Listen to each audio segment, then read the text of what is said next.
Buongiorno, maayong buntag mga kapuso online viewers diha taga Cebu ug sa tibuok Pilipinas.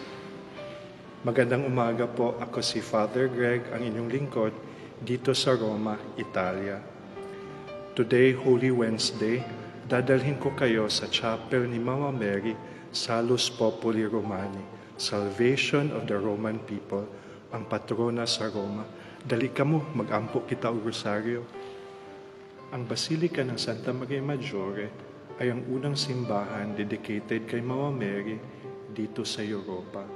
Ito ay isa sa 4 na malalaking basilika dito sa Roma, kasama ng St. Peter's, St. John Lateran, at saka ng St. Paul's outside the walls.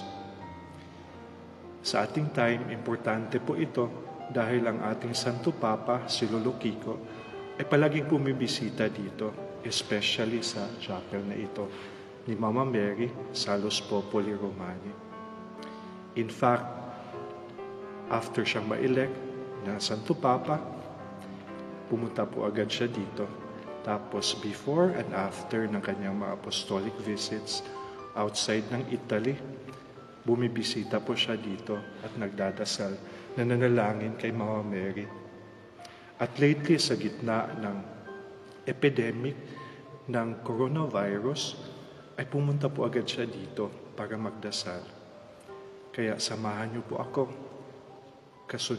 Susunod tayo sa yapak ni Pope Francis. Magdasal tayo ng rosaryo today.